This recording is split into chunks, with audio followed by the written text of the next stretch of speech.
He's going to look for one! He's going to pass them both on the wet part of the racetrack.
Hello everyone and welcome to round 2 of the 2018 GPVWC Formula Challenge Championship.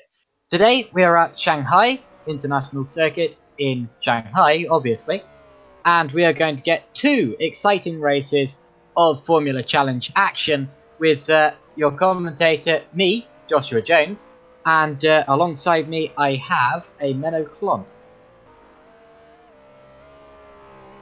Well, I might have a Menno Klont.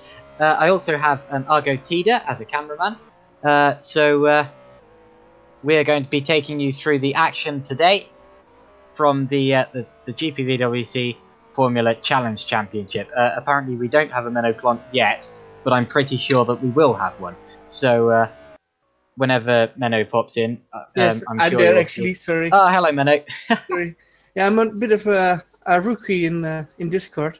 So I thought by muting myself, but I muted more actually. So yeah, we're there. So okay, that's fine. In qualifying and yes. Right, go. So we're in a qualifying session at the minute. We're seeing the first few laps being put in. It's Adrian Campfield at the top of the order so far, followed by Chris Shepherd and Konrad Zarebiec.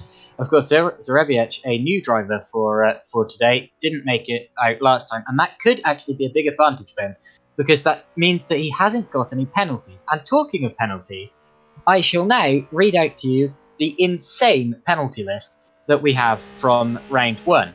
So, starting with a back of the grid penalty for this round, after exceeding track limits in qualifying, we have Jan Vosnica, Ivan Leonov, Sandeep Choda, Adrian Campfield, Wesley Stefano, Mark Veit, Valent Hammer, Miguel de los Rios, Pavel Andrzejewski, Dominic Foster, Tom Davison, Mateusz Siabinski, Rano Muru, Harry Graham, Dan Kell, and Cameron Roger. And then further penalties for dangerous driving in the 2 races. We have Miguel de los Rios, Ivan Leonov again, Valent Hammer, Jan Vosnica, Chris Shepherd, Valent Hammer, Adrian Campfield, Luke Maguire, Rano Muru, Dominic Foster, and that's the lot. So, as you can tell, there's a lot of penalties here today. Many of them back of the grid penalties, which means that there's effectively going to be two different qualifying sessions going on at the moment.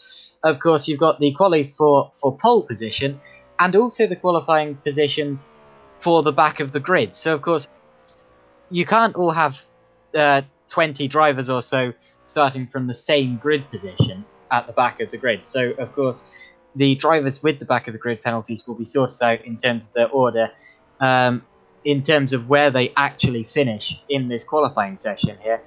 And really, after this session, it's going to take a very long time to piece together who's actually got which position. But anyway, let's watch this session. So far, we're being led by Adrian Campfield.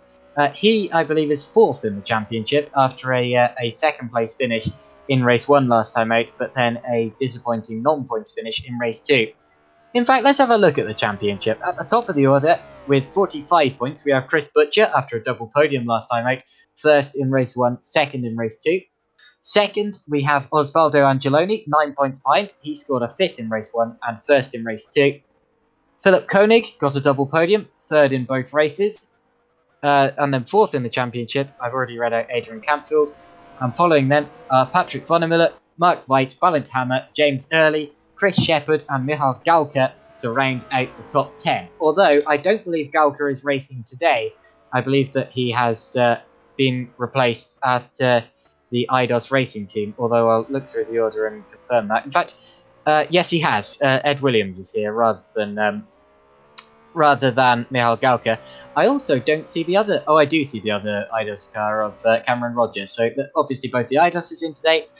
And actually we have a good packed field of 31 drivers. So that's a decent sized field. A couple of new drivers. I don't recognise Konrad Zarebiec. Menno, as the team boss of the GPVWC Academy, can you explain some of the changes that have happened within your team? Well, yeah, I can tell that actually. The Academy for today is running with one car. That's why we've got 31 instead of 32. There was quite a last-minute change at Academy, where one of the other guys could leave to another team just before the race for a long-term deal. That was Mark Veit, who looks like he's on a long-term deal at Cenobite. So yeah, he's going to drive there after already having been driving there for Australia. It looked like he was missing out on a seat here in China. That's why Academy hired him, because he was in, I believe, the 5th place in the standings, Mark Veit. And yeah, well, now he's gone again, but now with a long-term deal at an FC team. So it's interesting. So that's what Academy does, and yeah, replacing some talented guys in, and yeah. The intention actually is that other teams should steal them away. Of course, yeah, it's a bit sad for Academy, but that's how it works. If you like a driver, you need a good driver. Yeah, you can look at Academy. You can always inform, like, I want to hire a driver for longer. What can I do? Can I get a driver from Academy? And yeah, that's how it went actually, Joshua. Very good. Oh, I can see that Chris Shepherd's on a quicker lap here. Yeah, good update.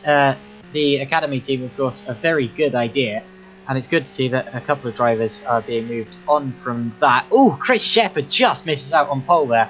He has got a back of the grid penalty anyway, so this won't affect the actual order, although I don't know if Adrian Campfield does, but Shepherd off pole by 0.004, 4 thousandths of a second. Now, I'm going to just quickly search up whether Campfield has a penalty here. It would be impossible for me to remember. Oh, he does. It's a 20-slot grid penalty, so he's not going to be starting right from the back, but he will be starting well further. Oh, and he also has a back of the grid penalty, so never mind. Neither of these guys up front are actually competing for pole. Even Leonov, I know, has some sort of penalty. Is it a back of the grid? I said yes, it is. I said it would be difficult to work out who's actually on pole. What about Osvaldo Angeloni? Let's see. No, Osvaldo currently, despite being in 4th position, has provisional pole. So good driving from Angeloni at this round, and also the last, because remember that the reason so many drivers have back of the grid penalties from last time out is because no one really was respecting the track limits in qualifying. So good to see that that happened there. I mean, that didn't happen there for him, rather. Hello to everyone on the live streams. We are we are live on 2 separate streams today. The simnews.tv channel and the GPVWC Simracing channel are both live. What? Sandeep Shota to P3. Oh, good. Actually, is Sandeep Choda one of the drivers with a penalty? Yes. So that's not actually as significant as it looks, I'm afraid. Angeloni demotes him now, and even Leonov goes to 2nd, although, again, back of the grid penalty. Who's going to be on the front row of the grid? It looks as if it's going to be your driver, Konrad Zarebiec, at this point. Oh, Chris Butcher puts his car 5th. I'm pretty sure Chris Butcher does not have a penalty. So Chris Butcher, of course, who was imperious last time out, puts his car to 5th place, but effectively 2nd. Yes. So it looks like it's going to be the top 2 in the championship on the front row of the grid, despite not actually qualifying that close to the front row of the grid at all. But anyway, hello to the Downforce Racing team on the GPVWC YouTube stream. They say our boys are in ship shape, and our boys are ship shape, and Bristol Fashion tonight. Harry Graham and Tom Davison will be competing for points. Now that's great to hear, and I remember in the practice session I saw coming into this, they were actually first and second for a long time. They are now 15th and 16th, and unfortunately both have back of the grid penalties. However, so does pretty much the rest of the field. So definitely still points are possible for them, and we'll see what sort of pace they have for the remainder of the weekend. Also, another driver to look out for is Ross Woodford, because he wasn't here for the first round, so he does not have a back of the grid penalty. And, well, we are yet to see what he can pull out of the bag, so we'll see. Actually, Ross looks pretty fast. He was only 6 tenths behind, and of course, he's now in P11 with that. But if you just look at how close it actually is, 6 tenths. You know what 6 tenths is? I mean, it's crazy. We've got the top 15 nearly within a second, and we still have improvement. So, yeah, that Ross now is P11 is actually pretty good. Well, I think he's effectively P4 or P5 with all of the penalties. Possibly even P3, although I don't think that David Yunt has a penalty. So, well, I'm not entirely sure what the order actually is with all of these penalties. I'm kind of switching back and forth between the real timing and the penalty screen, just to see if I can piece together what positions they're all going to be starting from. But whatever the case, I know that the front row of the grid so far is Angeloni. Well, no, it was Angeloni Zarebius, but now you've got Dabrowski and Hammer between them. I don't know who's got a penalty out of those two. I'm pretty sure Hammer does. Yeah. In fact, Hammer, I think they both do. But Butcher doesn't. So I think it would be Angeloni, Butcher on the front row for now, if you look at the clean list. But of course, a lot can change. Dabrowski doesn't. So Dabrowski doesn't. He will be starting from second as they are standing. But, of course, there's still time to be found. There's 3 drivers within a tenth of a second of each other at the top of the order. Although, of course, the 2 Stax Racing cars who are currently locking at the front row of the grid are not going to be starting from the front row of the grid. Well, Mark 5 just jumps to P13. And we now have got nearly 16 people within a second. It's getting so close. It's amazing, actually. How fast all these people go. Yeah. Great to see sessions this close, as they always are. We have 16 drivers within a second of each other, as I said, or as you said, rather. That's pretty much GT car style, and that's always good to see. Chris Shepherd sets a quick second sector, so he's on a good lap. He's going for pole, sort of, but not effectively, so we'll see what he can do. Of course, his best so far is only 4 thousandths of his teammate. And he does put it at the top by 3 tenths. That's a very quick lap from Shepherd, but unfortunately that's only going to put him about, well, it's not going to put him at the front of the order, so that's a disappointing... 5 seconds to go before the session at least runs out, so everybody can still start a lap, and now people are starting their final lap, of course.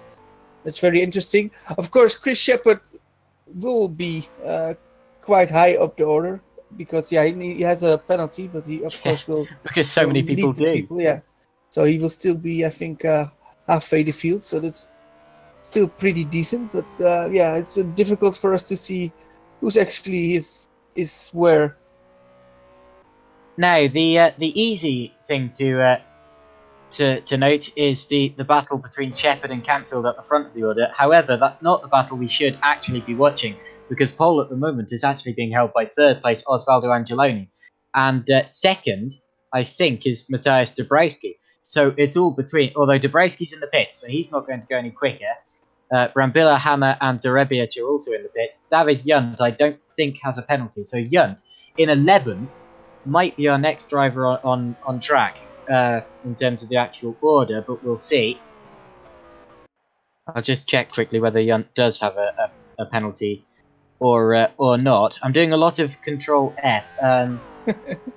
Control F?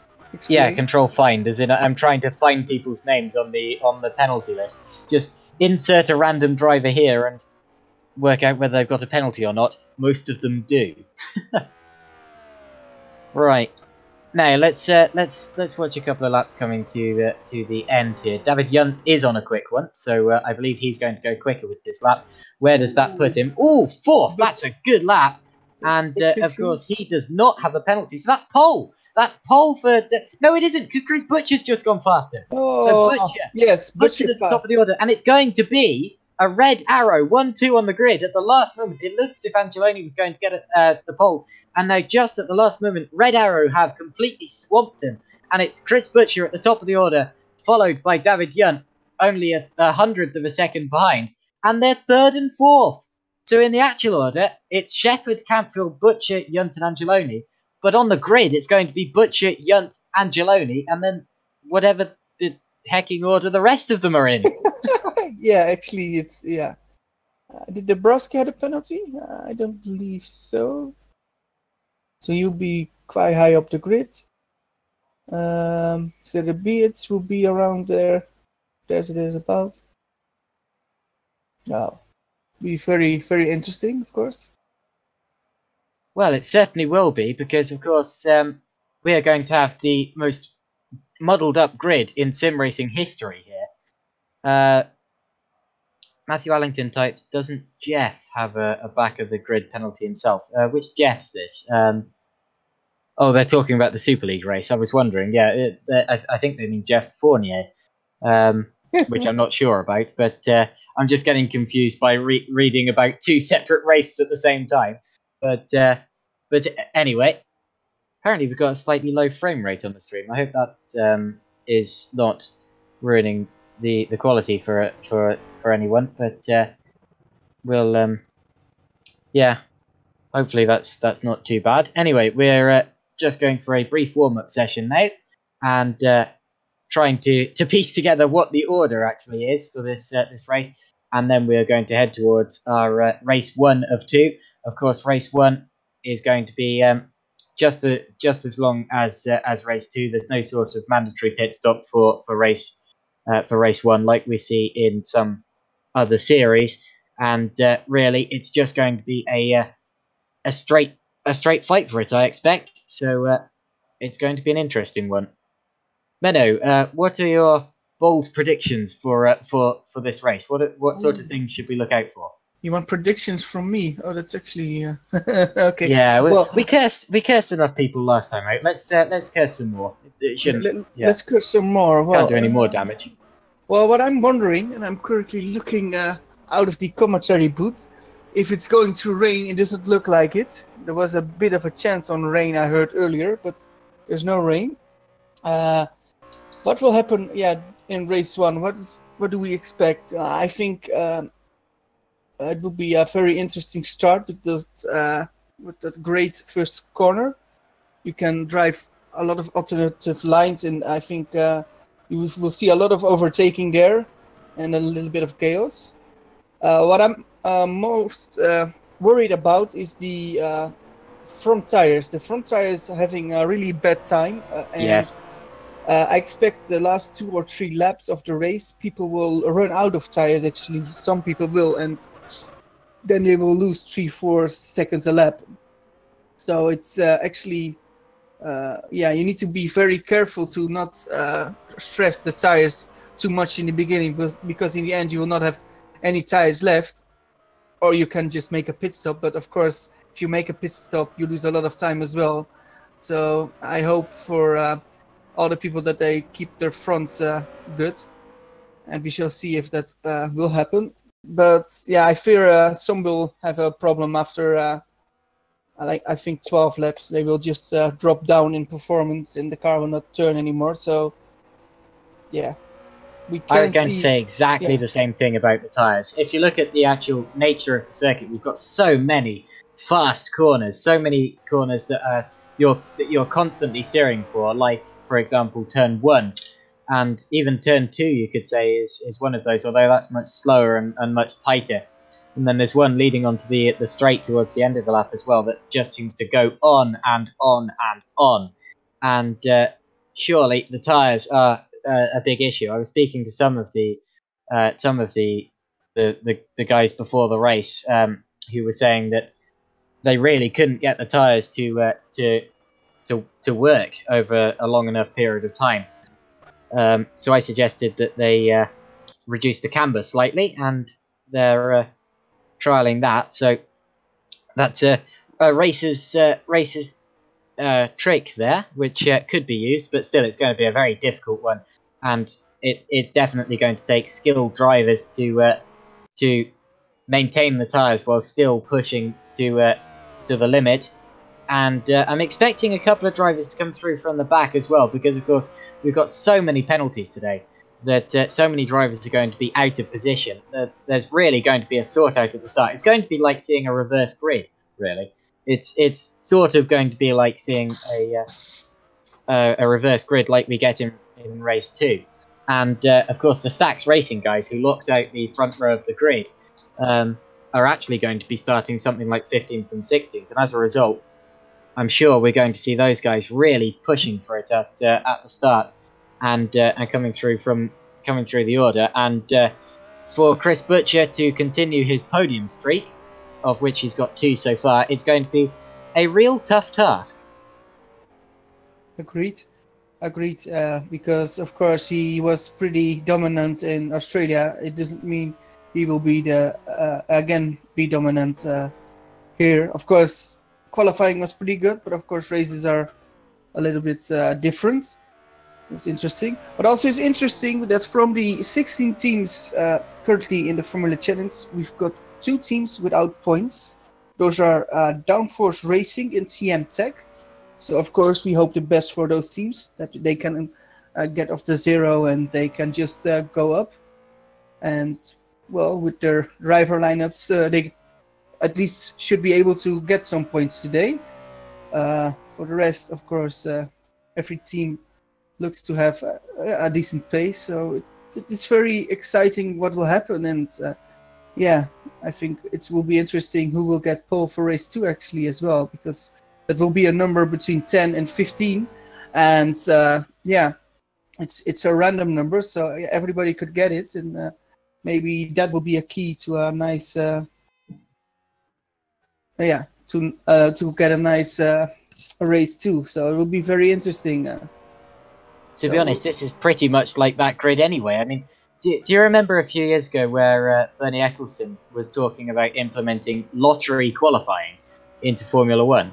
Yeah. I think we've pretty much just seen that in effect. Yeah, but if you have some faster guys having had a good lottery ticket, that they will have a lot of extra from that. And I think one of those guys could potentially be Conrad Serebiets, who's driving at Academy, because he wasn't there 2 weeks ago, and now he can start from, I believe, P5, P6 without any penalty, so he's free to race. So interesting. What he can do. Something like P4, yeah. But also, what was his name? Ross Woodward. Ross Woodward. No, Woodford. Woodford. Woodford. Yeah. There you go.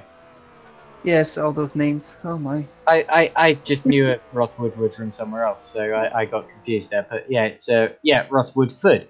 That's going to really confuse me. But Woodford actually looked pretty quick as well. So I think we've got 15, 16 people who are quite close to each other, at least within a second. If one of those guys maybe is the slower one on track but can save the tires, in the end, they can still get a very good position. So, to coming back on the tires, you can have some people that are outside the top 10, and with 2-3 laps to go, then they have pace left and they will go from P11 to P8. It's all possible. Depends on how the tires will last. And I think we will also see people outside the top 16 and get into the top 15 in the end. So tires will be critical to get back on that, and will be interesting if the newer drivers, so the drivers that make their debut, at least for this season here, if they can get the tires well, or that you have people that already have driven the race in Australia, that they have just that little bit more feeling of their tires. That would be interesting if people actually learned from Australia. Absolutely, and well, we'll see. Of course, there's no guarantee that we're not going to get a mass of penalties after this round for qualifying as well. But as you said, hopefully people learn from their Australian mistakes. But anyway, we'll soon see, I suppose.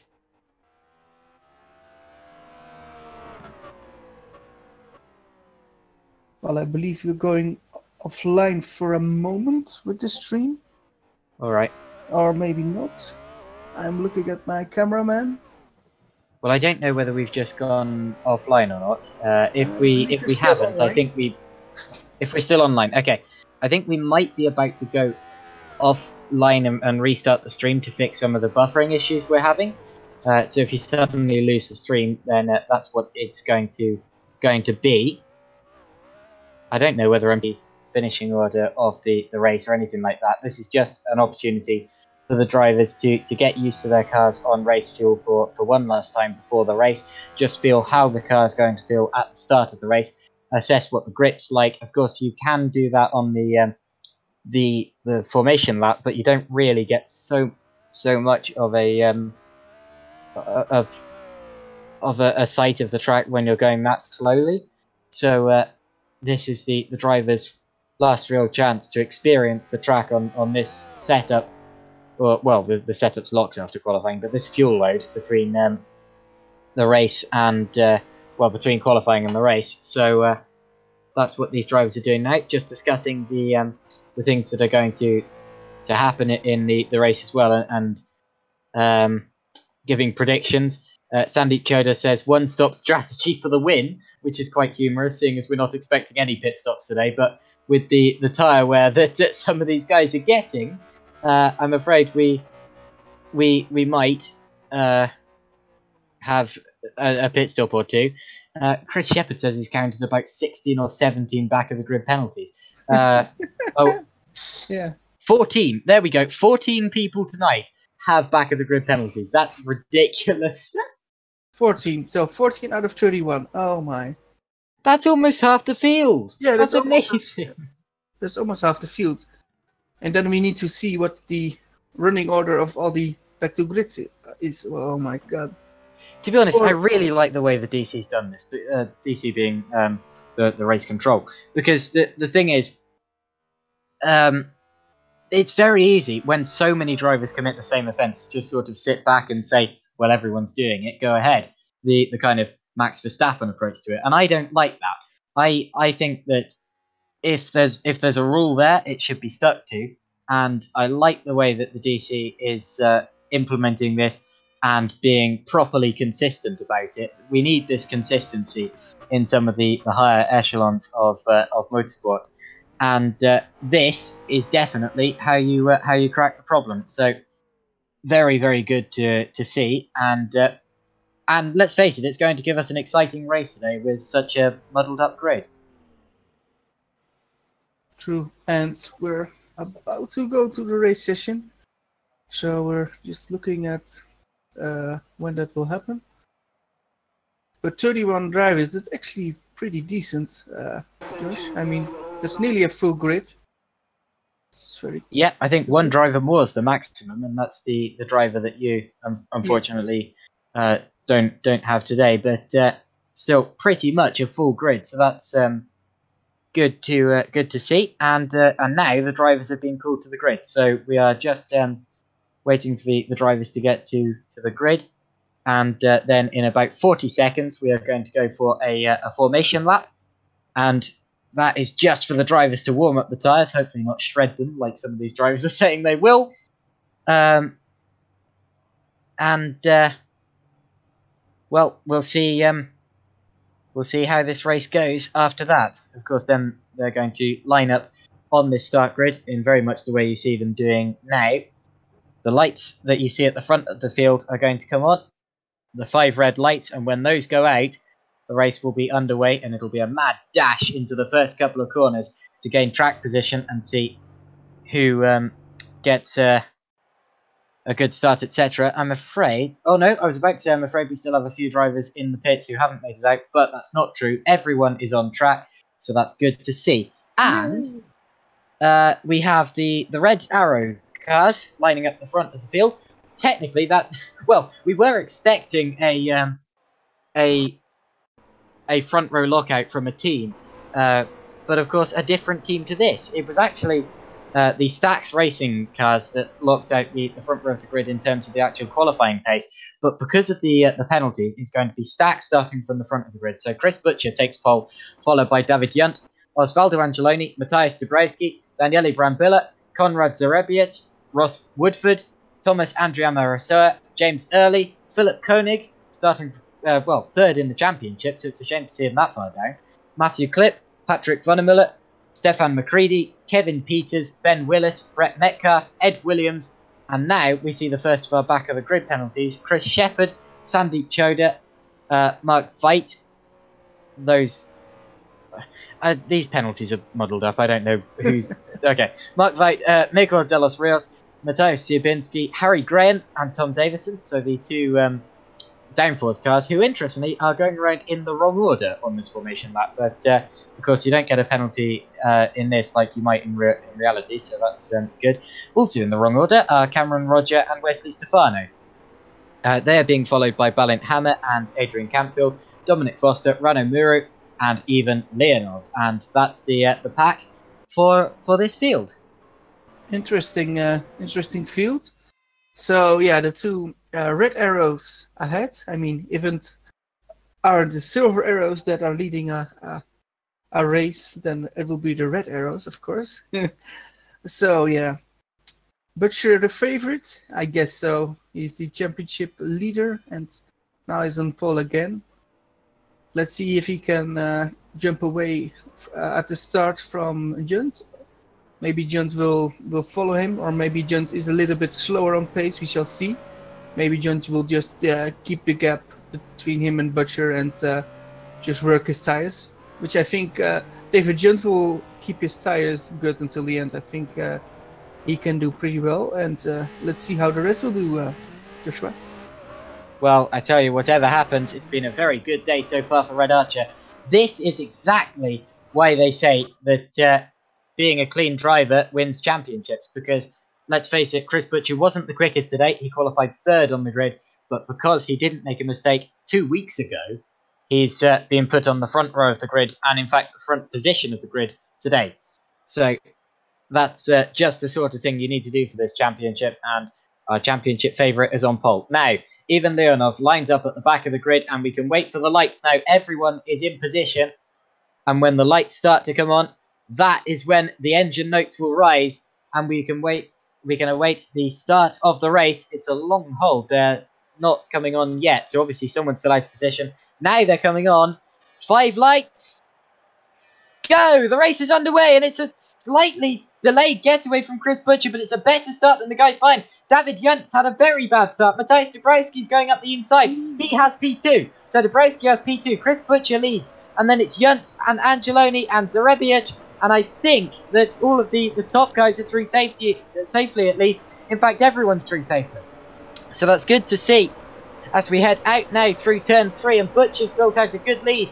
Watch Junt trying to get it back from Dabrowski as we head towards turn 2. He's not going to be close enough. What about Angeloni?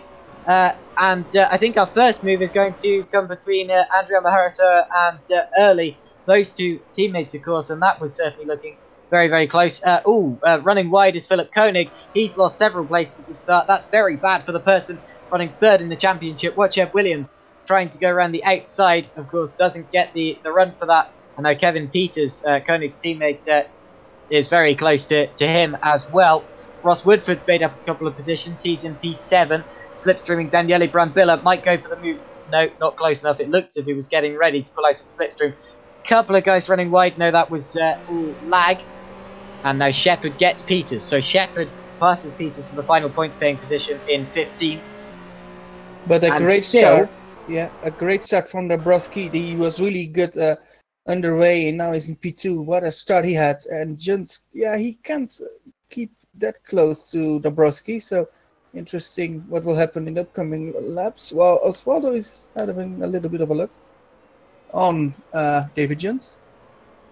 Interesting. Well, but no drama, no big drama, I believe. Well, I was going to say a couple of guys have been shuffled to the back of the order. Hammer and Graham are behind where they should be in terms of the order. They've been dropped to the back a bit, so there may have been a slight off or a slight bit of contact there. But whatever the case, a very, very clean first lap for a field of 31 cars, and that's great to see. And it's Butcher leading from Dabrowski, Yunt, Angeloni, Serebic, Brambilla, Woodford, Wanamula, Clip, and Andrea Harrisser. Those are our top 10 on this opening lap of the race. Of course, anything can still change here. They are still very, very close, with the entire field still separated by less than 20 seconds.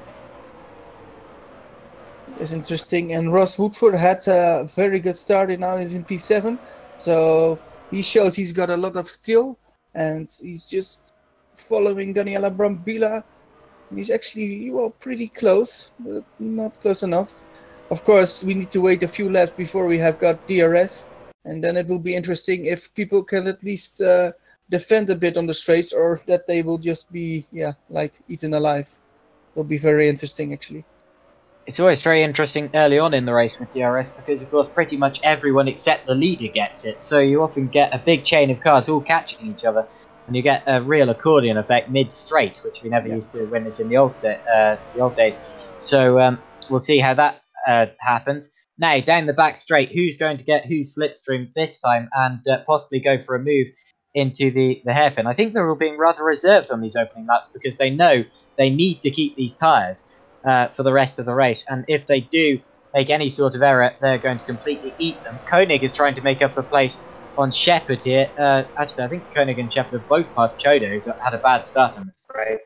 I think that's how it's happened anyway. But looks as if Shepherd's going to be 12th after that, and Koenig 13th. Chodo goes to the inside for the next corner on Philip Koenig. He is going for 13th position, and looks as if he's going to get it. He does. Does he? Koenig's still got the overlap, but Chodo does defend the inside, so Chodo still in 13th position there, and everything is okay still. Stefan McCready's been shuffled to the back a bit, but it still appears to be very, very clean. And I don't want to say that too many times because I know I'll curse it at this rate, but but it has been. And Dabrowski, I think, is now catching Butcher at the front. So Butcher, our race leader, has to start thinking about his mirrors because he'll be able to see Matthias Dabrowski, who has split the two red arrow cars rather, and is approaching quickly in his WSL Racing Team car.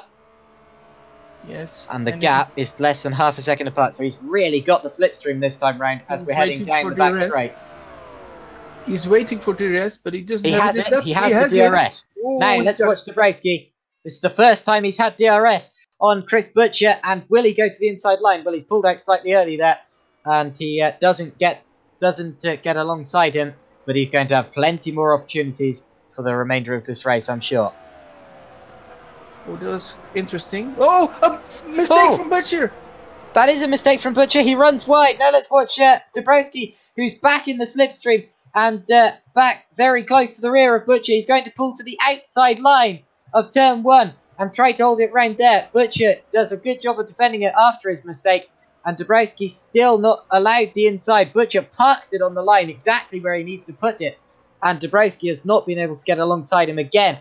But he's going to get a good run out of this corner, and he'll be in the slipstream again. He needs to be close to him for this whole middle sector to be in with in the DRS detection zone for when we head down the straight. Mistake from Yunt. And Angeloni is alongside Yunt now. This is third position, so Angeloni going around the outside, but has to back out of that one, I'm afraid. Yeah, true. The top 5 was really close, and they're still really close. So the mistake from Butcher made the whole top 5 getting closer, but for now it looks like Butcher has a little bit of breathing space.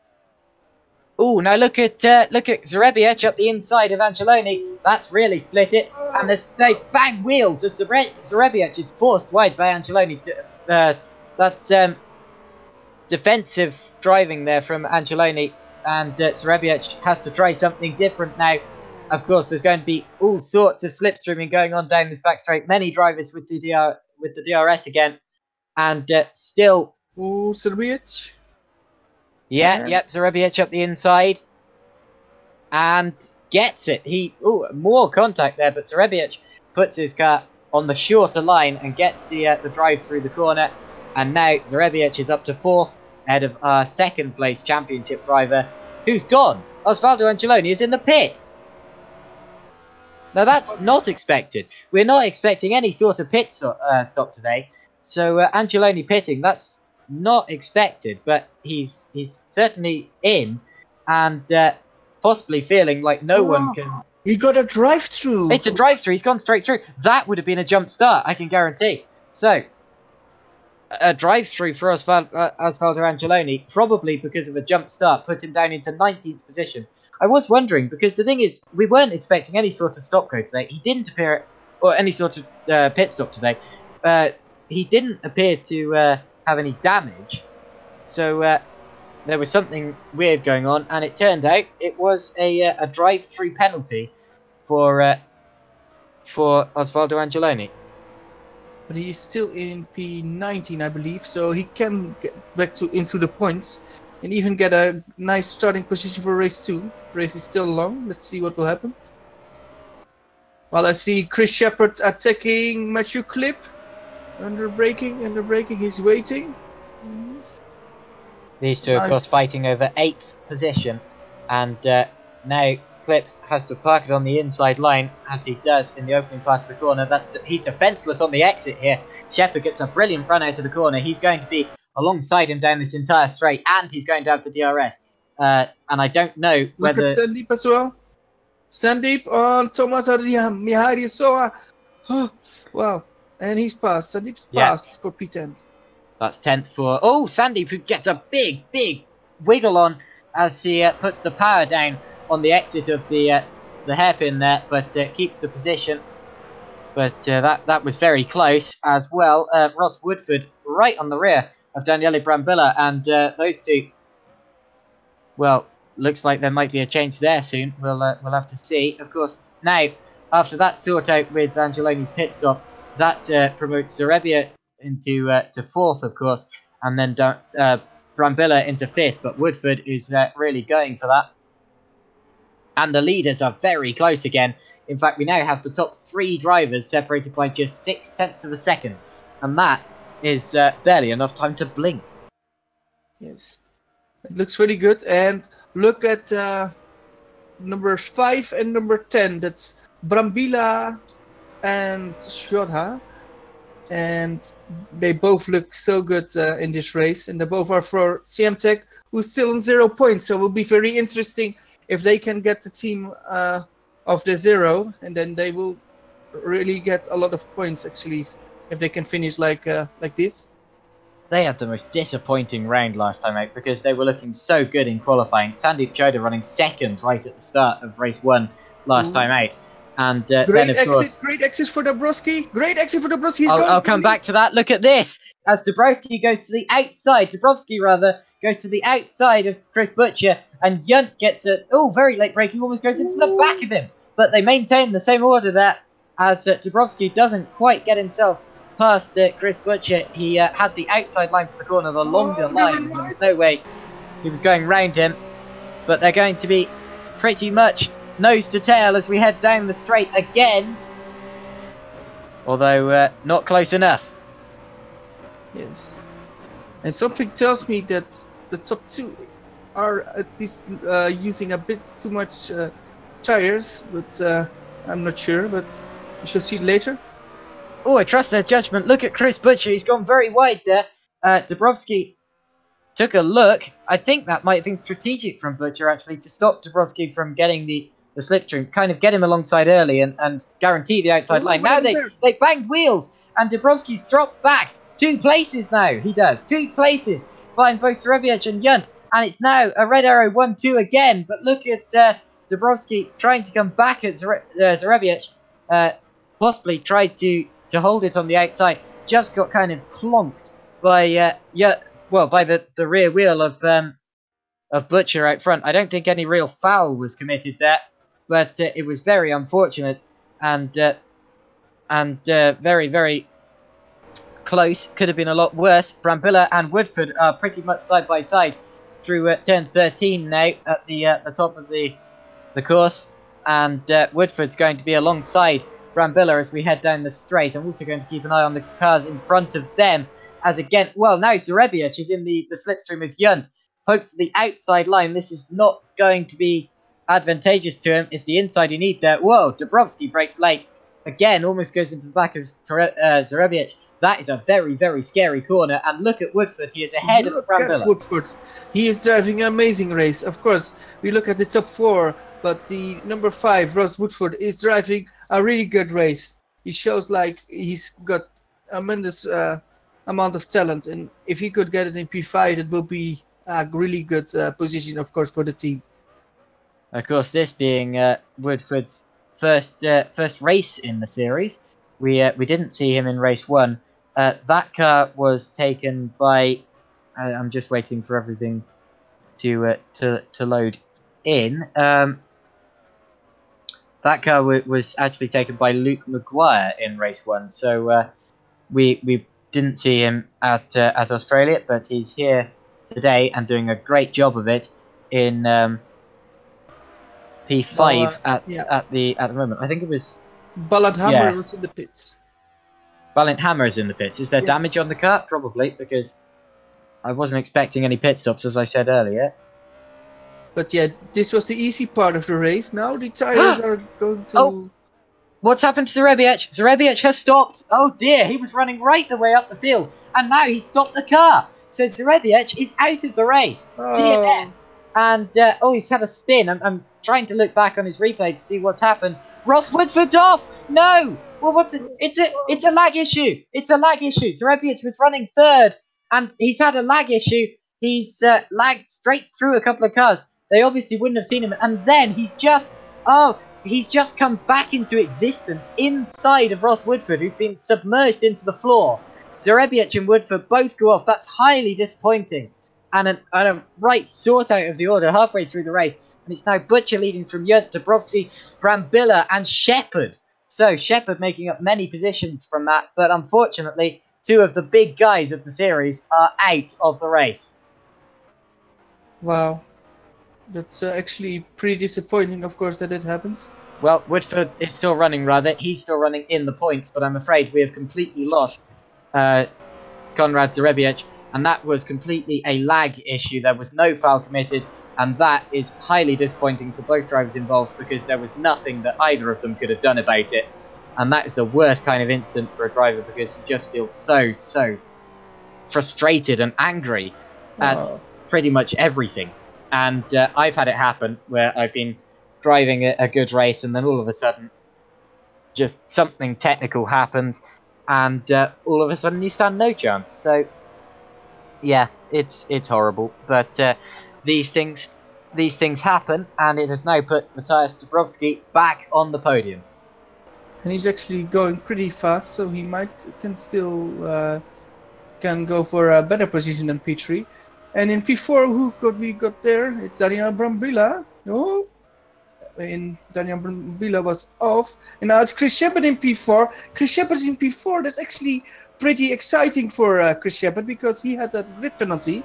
So that means that he's scoring a lot of points, and he actually can see the top 3 still driving. I tell you what, Chris Shepherd was 18th on the grid, and he's 4th now, so that's a very impressive race from Chris Shepherd to make up 14 positions in just 9 laps. Absolutely brilliant from Chris Shepherd, and he can see the top 3 ahead of him, and the top 3 are very close on track, and if they battle harder than they are now, then they are really going to drop back into the hands of Chris Shepherd. And I'm not wishing this on the top 3 at all, but if they have some sort of incident, Shepherd could win this from 18th on the grid. That would be rather quite something. So we are about 10 laps into this race so far. So far, 30 drivers still running, and still the top 3 running within a second of each other. The top 16 running within 20 seconds of each other. It's a close field and still a very tense race, especially out front, with the 2 red Arrows cars leading us around, followed by Matthias Dabrowski in his WSL racing team car. Interestingly, the other WSL racing team car is running in 9th. That's Matthias Siabinski, who is also running well, of course, just out of Adrian Campfield. Campfield was another driver very quick in qualifying. He was 2nd on the grid without the penalty, although Chris Shepherd, who took pole sort of, is in 4th now, as the Red Arrows guys get very close again down into the braking zone. Although I'm not sure whether Junt is going to go for Butcher, because of course if these 2 cars can hold position, then it's a very good team result. If they start fighting and have an instant or lose each other too much time, then they're going to drop right back towards Dabrowski and possibly behind him, and that's what they don't want. So Junt might well be working together with Butcher here to try to get away from Matthias Dabrowski, and I've seen that happen several times in sim racing and karting and series like that. I remember, Menno, you had a very good race last year at Abu Dhabi, where you were leading, and your teammate, who I believe at the time was Matthias Siabinski, was doing a great job of holding off the cars behind, and you ended up getting a 1-2 in that race. Fond memories? Yes, that was an amazing memory. I think about it a lot now. Well, not a lot, but it was a good memory. Yeah, that shows the importance of teamwork, and it shows that you can actually work together. Of course, last year we didn't have DRS, so this year it's a little bit more difficult. And that's why I still think that Dabrowski still has a chance to win it. He still has a chance to win it, but he needs to keep the tires okay. And let's see if we have some people with the problems with the tires now, because if they have problems with the tires, it should be around now that they completely will fall off. And I see Junt with a run on Butcher. He's actually going to the inside, which shows me that they are not racing for... Actually, he's braked early, so I don't think he ever was actually going for his teammate. I think he was actually going to the inside to stop Dabrowski from getting it. He wasn't going for an attack on Butcher. I thought initially that he was, which sort of surprised me, because I thought they were going for the 1-2 option. If he wanted to overtake, he could have been a lot longer in the slipstream, and he doesn't do that. So I think... Yeah, and a lot later on the brakes as well. But Junt losing a bit of time from his teammate there under brakes, as the 3 of them sort of accordioned up, and he was presented with the difficult situation. Oh, but we've got an amazing overtake from Thomas Adriamiadisoa on Adrian Campfield. Does he do it? Does he do it? Does he do it? He does do Campfield it. slithering wide. I thought he was going to touch the AstroTurf there, but he doesn't, and Adriamiadisoa gets through. I think Campfield has the tire problem, at least I expect so. Let's look in the upcoming lap if he loses a lot of time. Well, it's pretty okay, I believe, but maybe the exit wasn't that good then. Interesting to see. Whew. Just looking at the replay, he sold him a brilliant dummy and went right to the inside, almost to the pit wall, almost over the, well, partially over the white line on the inside. That could not have been much closer, or done with much more commitment. It was like a perfect top corner football goal or something like that. But anyway, Matthias Siabinski took a brief look at Patrick Vandermiller there. That looked close. Whoa, Brambilla's made a mistake. Clip's alongside him. This is for 5th. Clip gets a good run out of the out of turn 13 down the straight. Oh, nice. Clip got DRS. So Clip's in P5. Yeah. And look who's in P15. P15. That would be Tom Davison. Yes, if he can get the point, then it would mean every team has at least scored 1 point. So, oh, brilliant! Of course, I don't have favorites, but it would be very nice to see every team of the 0. So interesting. We've got a few laps to go. Tell you what, Davison's made up about 10 places in this race so far. He was starting. Whoa! Oh dear, he's made a mistake. That was at the final corner there, and he's going to drop back quite a lot of time to Kevin Peters behind as he gets a big swap on and goes over the grass. Look at, yeah, Roger and Choder. Choder's dropped many places here. He's really struggling with the tyre wear today. He's been speaking about it a lot, but manages to fend off Cameron Roger. Interestingly, these are two of the teams that I've raced for, racing together here with CM Tech, which I raced for in the WCS McGann Series, and IDOS, who I raced for in Kampfield past Adrian Maharisoa, and Kampfield is now looking at Wannemüller. Wannemüller has slight issues with turning, I believe. Wannemüller now in P8. Can he hold on? Will Kampfield steal a ball? Kampfield dives! Well, Wannemüller's run wide, and Kampfield is still on the inside. He gets it. They lock wheels! They lock wheels and run wide. Thomas, and now, there's 3 blue cars coming through. Andrea Maharisoa goes through. James Early gains a place in that, and Osvaldo Angeloni is coming through as well. Where did Angeloni go? He was running about 4th at the start. Where did he lose all of that time? I really didn't see that happening. To be honest, I should have noticed he was missing from the... Oh, he had that pit stop. Never mind. He had that run drive-through. Of course I saw that. What am I talking about? He is now alongside James Early, and behind him, oh my word, there's 3 pairs as Andrea Maharisoa and Kampfield go side by side. Angeloni looks up, as does... Oh my word, even Leonov. There was so much contact in that I couldn't keep up with who was contacting who. Wannemüller loses many places, as does James Early. Leonov and Choder both, well no, Andrea Maharisoa both gain places. I mean Angeloni, both gain places with contact. And now look, as Leonov takes a look on Andrea Maharisoa, Early gets Wannemüller. This is ridiculous. Foster and Peters side by side. Foster comes out on top of that. Look at Sandy Choder, he's having a look as well. And that's that. Yes, we're on the last lap actually, so we're close to home, and it looks like Chris Butcher will win it, but David Junt is still there. And from everybody who knows David Junt, he knows what David Junt can do. We will never sure before we finish that David Junt, what he can do. He can still attack. And we've had a retirement. Wesley Stefano has crashed coming out of the hairpin, and he's retired from the race. Onto the back straight. Onto the back straight for the last time. We now lost our second driver, and yeah, this is the final time, the last chance for anyone to slipstream anyone. I don't think we're going to see that from the Red Arrow guys, although they are very, very close on track. And if Junt was properly going for this, he might well have launched an attack at Chris Butcher there. But these two definitely going for the 1-2 tactic, with Butcher leading the championship and Junt happy to back him up for this race.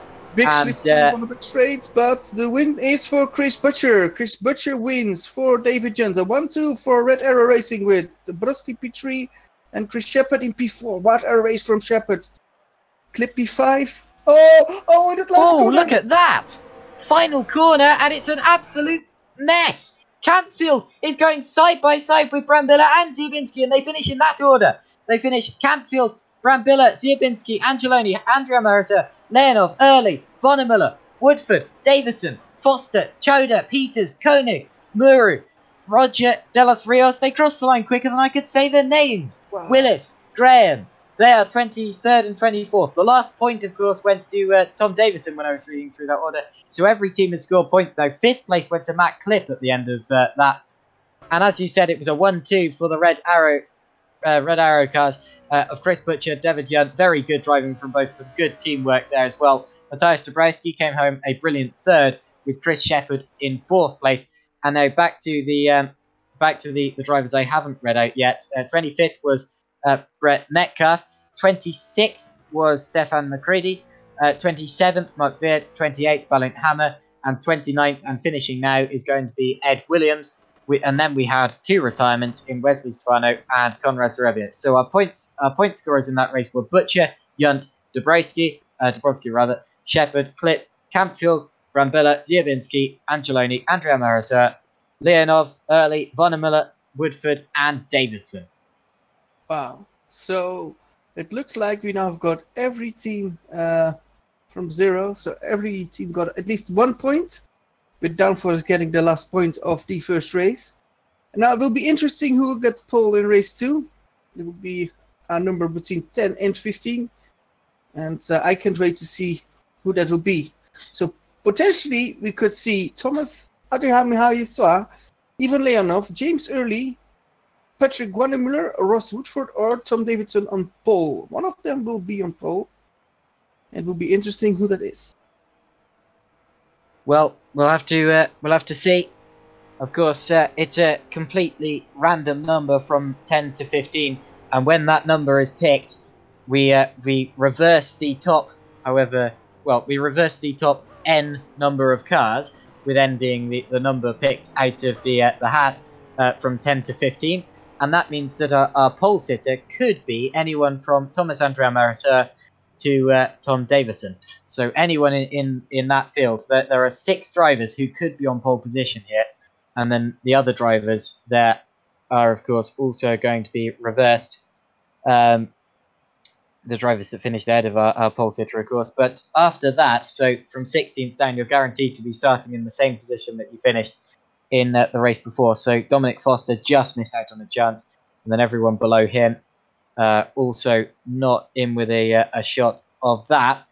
A very entertaining race one we saw, with our top 3 drivers separated by just 1 second, and our top 4 separated by just 2 seconds. So a very close race, and very close between everyone as well, because our top 12 were separated by less than 18 seconds. And of course, towards the end, we had an absolutely mega battle between everyone from Adrian Campfield all the way down to Rono Muru, probably in 20th. So that's about 10 positions that were battling there. No, about 15 positions that were battling and came across the line pretty much together, all just streamed through. And what an amazing event that was. And well, we saw a lot of good racing there, and a very clean race too. Only 2 retirements, and that is great to see. A couple of guys complaining about contact, but that's always the case. We did see a lag-related incident as well. Only 1 proper retirement caused by an actual driver error, and that was Wesley Stefano's crash as he lit up the rear tyres coming out of the hairpin, hit the wall, and then went back to the pits, giving up on, well, he'd already given up on points, I think, but that was just the last straw.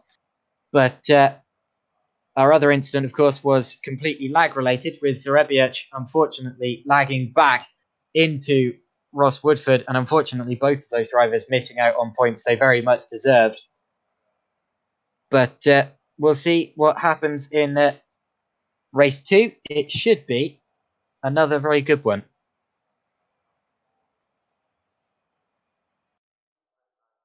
Well, I'm getting something to drink at the moment, so we'll be right back. So we're going to have a short break now for a warm-up session, which is going to last a couple of minutes, and then we will be back in time for the second race with a reversed grid.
But we're currently pretty close to the start of race 2.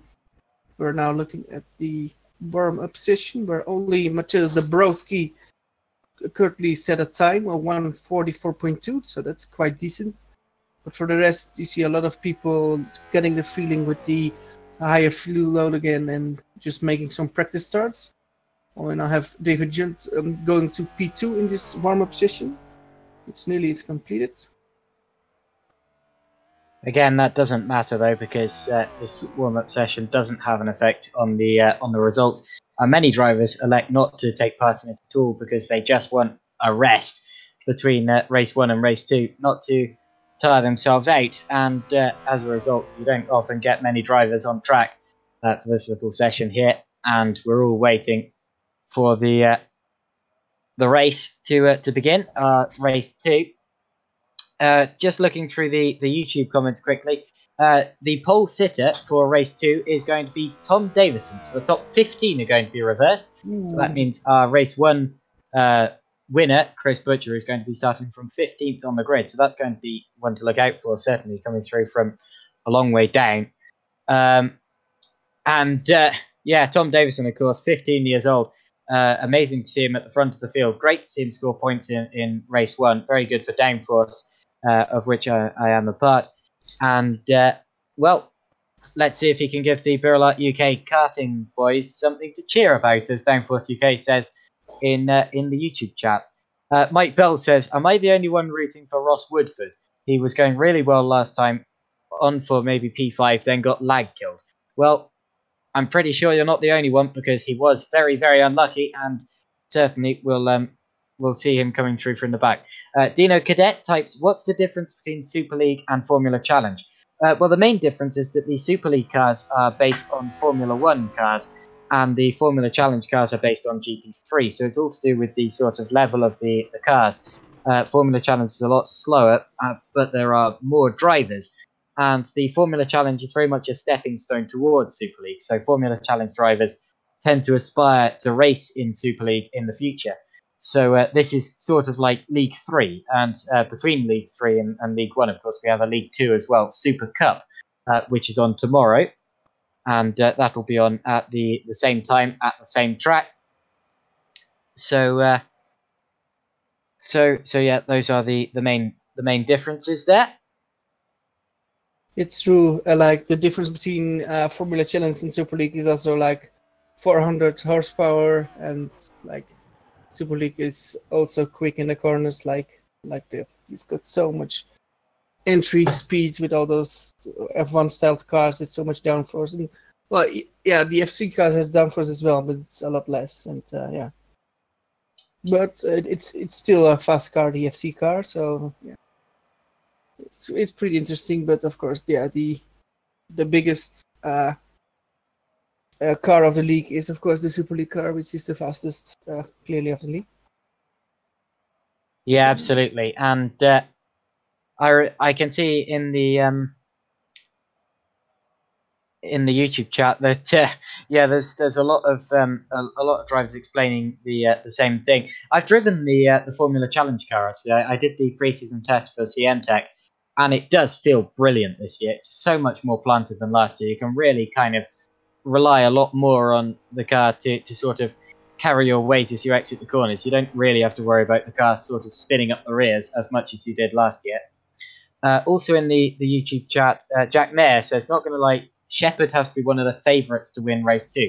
Yes, Chris Shepherd, of course, finished 4th in race 1. So that means he is going to be about 11th on the grid, but we've seen that he has a lot of pace, coming through from 18th on the grid in race 1 to 4th. Surely that means that he can win it from 11th. So we'll have to see. Also, happy birthday to Jack Mayer. That was only a couple of days ago. Couple more YouTube comments as well. We've got people reminiscing about the youngest pole sitters in GPVWC history. Fran Lopez, one of them, who is also there, who had pole at a very young age. Some people are saying 12. I'm not sure if that's entirely true, but that's really rather amazing to have even been driving at that age.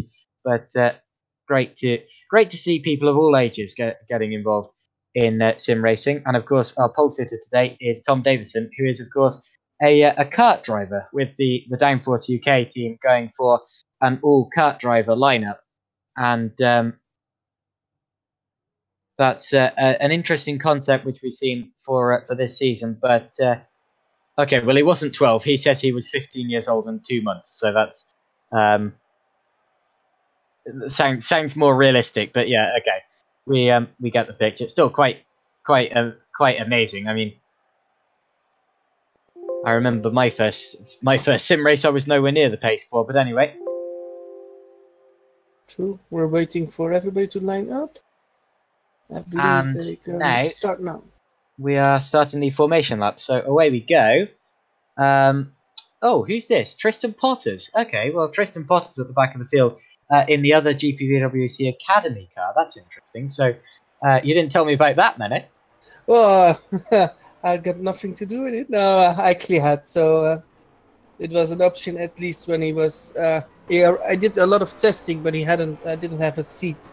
So I talked with him, and if he could make the race, he would have raced. But yeah, he wasn't at home, so he did some laps, I believe, offline, and he actually did a lot of laps before.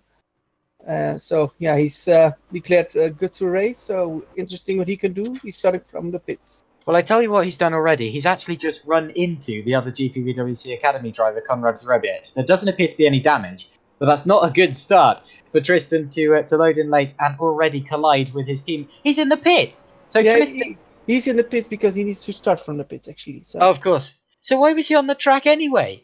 I believe he wanted to warm up his tires. I don't know, actually. So he's loaded in late, gone out onto the track, collided with his teammate, and gone back into the pits anyway. I'm afraid that's a bit of a silly start from Tristan Potters. But anyway, I'll stop criticising Tristan for now. I'm good friends with Tristan. Should we do the grid? Look at the rest of the field. So at the front of the field, we have Tom Davison, followed by Ross Woodford. Ross Woodford is certainly going to be one of the favourites here. We saw him with a lot of pace in race 1, unfortunately getting taken off by lag issues. Patrick Vonnemuller, James Early, Ivan Leonov, Thomas Andrea I should actually mention Ivan Leonov came from the back of the grid last race to about P10, so brilliant performance from him. Osvaldo Angeloni, certainly a lot more up his sleeve after his drive-through in race 1. Matthias Zubinski, Daniele Brambilla, Adrian Campfield, Matthew Clipp, Chris Shepherd, much more up his sleeve. Matthias Dabrowski, David Yunt, Chris Butcher, our race 1 winner, starting from 15th. That'll be a hard one to replicate. Dominic Foster, Sanduk Choda, Kevin Peters, Philip Koenig, Rano Muri, Cameron Roger, Miguel de los Rios, Ben Willis, Harry Graham, Brett Metcalf, Stefan McCready, Mark Veit, Valence Hammer, Ed Williams, Konrad Zrebiec, and then starting from the pit lane, the so far slightly embarrassed Tristan Potters. But you could, yeah, it's better to have an embarrassed start and a good finish than the other way around, right? Oh, absolutely. Absolutely. So interesting. Who's going to win it, Joshua? Right. I don't want to say, because I know I'll curse them like this. I've already said Ross Woodford has to be one to look out for. He's starting from 2nd on the grid. And of course, he showed a lot of pace in race 1, should have finished a lot higher up the order and didn't due to lag issues. Tom Davison, of course, he knows how to defend. He's a kart driver. I don't know if he can win this, but if he can put on a good show for us up the front of the order, he's certainly impressed a lot of us already. And he's certainly in with a shout of a good position here. Whether that's a win or not, I don't know. I'm afraid both of the Academy cars are in the pits. So, unfortunately for you, Menno, you're not having the best of starts to this race too. Well, my vote for the win goes to Chris Shepherd or Ivan Leonov. Watch Leonov. I think he can start this race. Well, we'll have to see. We're just waiting for the lights again. I believe that everyone who needs to be on the grid is on the grid. Here come the lights. 3, 4, 5. Go! The race is underway, and it's a good start for Tom Davison, who comes across at the start. He leads the race. Ross Woodford is right behind him. Does he go for the lead into turn 1? Davison is weaving all over the track. Defends well. Slight contact with Ivan Leonov, although he's through safely. In fact, I think we're all through safely again, so another good start. And the GPVWC Academy cars making their way out of the pits, except for Zrebiec. He is still in there. And it's Davison leading us around, followed by Woodford, Vonnemuller, Early, Leonov, Angeloni, Ziabinski defending from Andrea Mercer. And now Campfield going around the outside of both of them gets up into 8th position there. Almost got up to 7th. Now, as we're looking up the field, even Leonov has got past James early.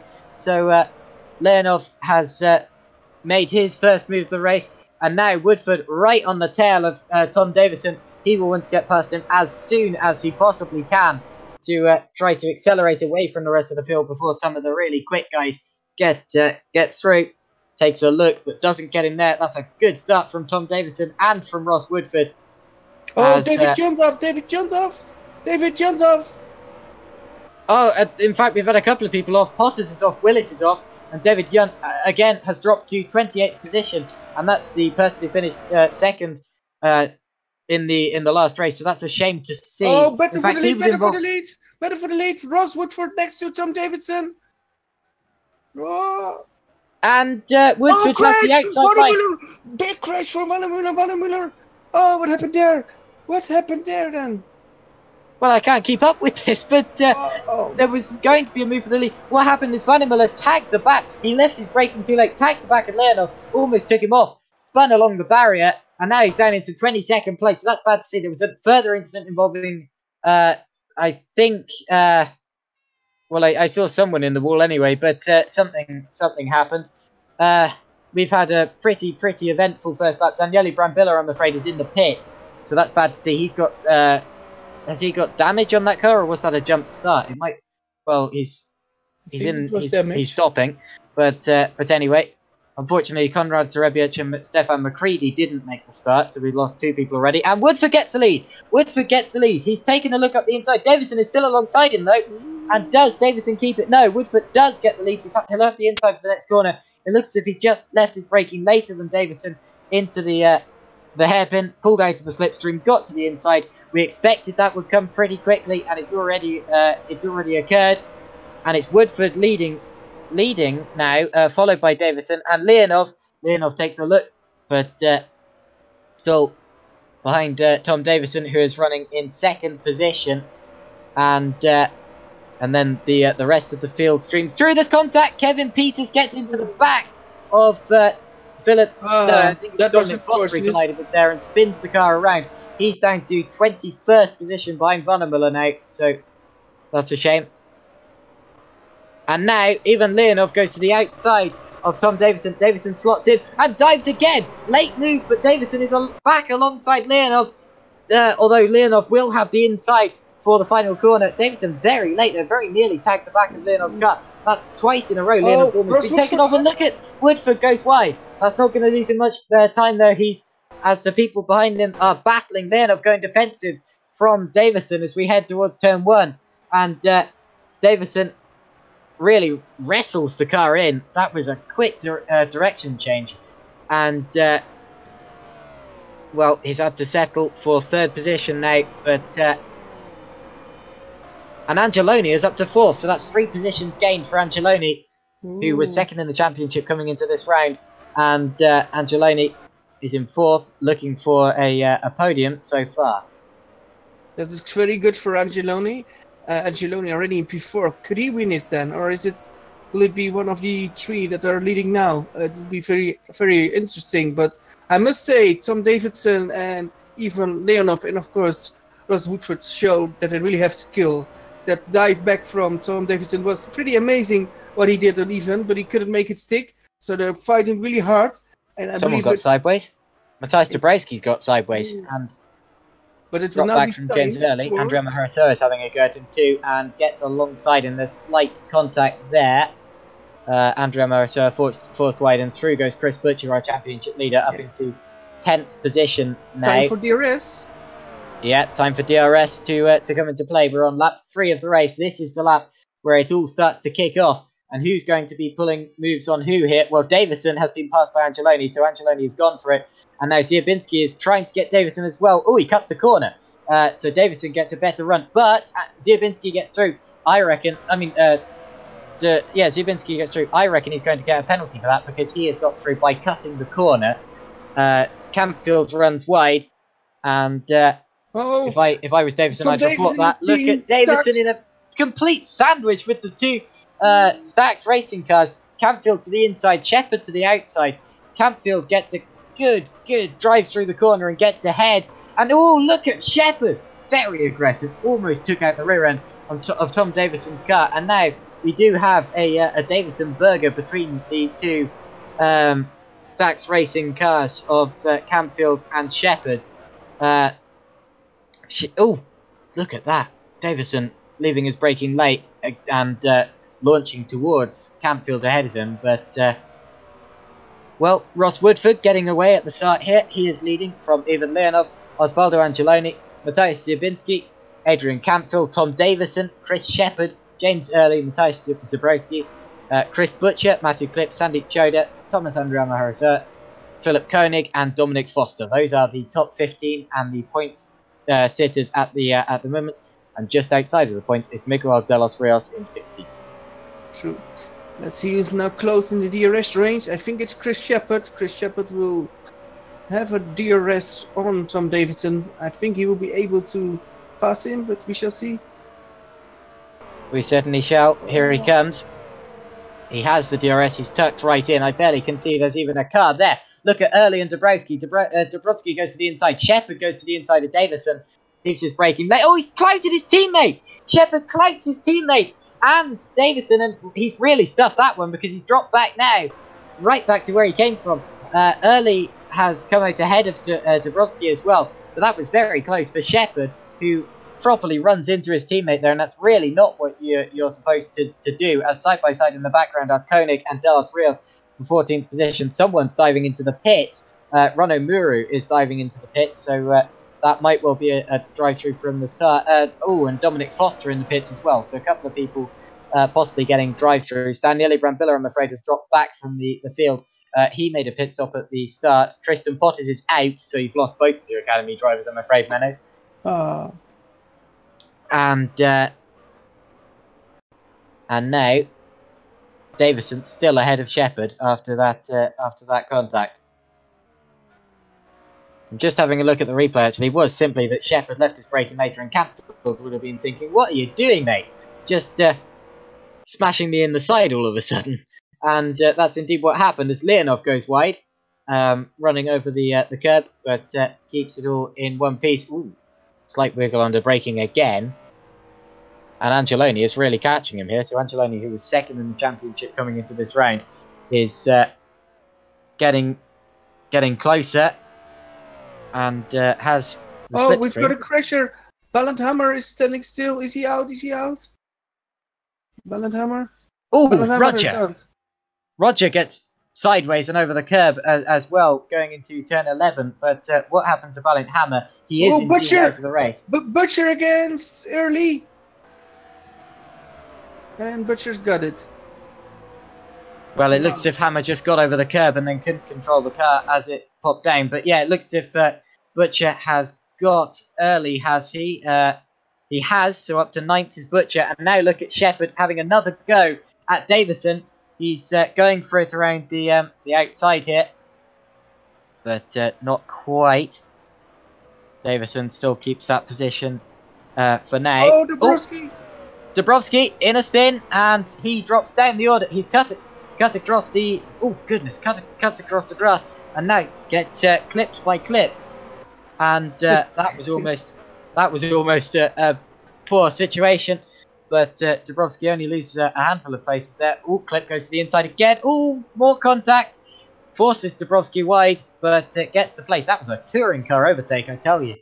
Yeah, and I saw another touring car overtake from Chris Shepherd on Tom Davidson. Tom Davidson really shows his skill. He showed really good pace and battle power, and it looked very good for him. And he's now still in P7, and if he can get that position, it would be great for Tom Davidson.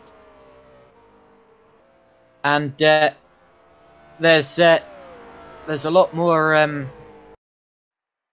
Well, it's close for the lead now, I tell you, because the top three have really closed in. Look at this; they're getting closer, and Leonov is now within a second of Woodford ahead, so he will have the DRS in the DRS zones. And now Leonov can think about trying to reel in that gap again. This is my pre-race prediction for the win versus yours, I think. But anyway, yeah. Leonov catching, and now Angeloni also catching. And look in the background as Campfield goes to the inside, Ziobinski to the outside, heading towards turn 1. Ziobinski is going to try to hold it around the longer line, but of course that's not going to work. Campfield keeps the inside and stays in 4th position as we head through turn 2 as well, and needs to keep it tight to prevent Ziobinski from having a look. Of course, the two Stacked racing cars, 4th and 6th, so they both gained places recently. They were 5th and 7th a while ago, but Stack's making their way up the order. They were 1st and 2nd on the grid until the penalties.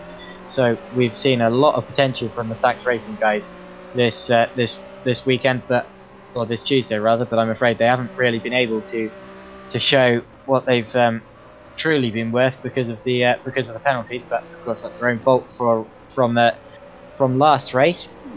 Well, even Leonov is really pushing. He's getting closer and closer every time on every braking zone. So it's very interesting what he can do. Can he pass then with DRS? Well, he's gained a 10th in a lap and he's still within the DRS range. So we'll see what Leonov can do this time around. He opens the DRS, but he's still a long way back from the car ahead. And he's still got a long way to catch, but it's certainly going to be a close one. Sandeep on James early for P9, and Sandeep does it. Yeah, and look in the background as well as Clip gets alongside Dubrovsky, and Clip keeps 11th for now, but Dubrovsky goes around the outside. This contact, that wasn't going to work. Oh dear, I thought Dubrovsky was going to go for a right spin. I'm very surprised they got away with that as well as they did. But that was very close. And now look at Andrea Marasur having a go at Dubrovsky as well, going up the inside for 12th. Dubrovsky just seems to have the grip on the outside, though, and keeps 12th position. But to be honest, I'm very surprised he didn't spin completely out of that position. But did a good job to hold it, as Leonov took a proper look at Woodford there, down into the first of the two proper hairpins on this lap. I don't want to be Woodford on the back straight, actually. So I wonder how long Woodford can keep Leonov at bay. Of course, we don't know how it is with tires, but if Ivan is close enough and you could DRS, I fear it will be a easier overtake. Of course, we'll also do everything to make sure he stays ahead. So I guess on the straight he will go to the right pretty soon. Well, it's a proper battle now. They're within half a second of each other, and Leonov will have a very good slipstream here. In fact, he might well go for the move as he gets the DRS. He opens the flap. He's in the slipstream. Let's watch Leonov. As Woodford goes defensive as we thought. Leonov has the position so far. He's in the lead, but does he keep it? Yes, Woodford breaks earlier. Leonov goes around the outside of the hairpin. That's amazing from Leonov to just be the last of the late breakers. Leonov leads the race from Woodford, and Angeloni is right with them as well. They're going to be absolutely nose to tail as we head down the straight this time around. We're heading on to lap 9 out of 14, and still they're close.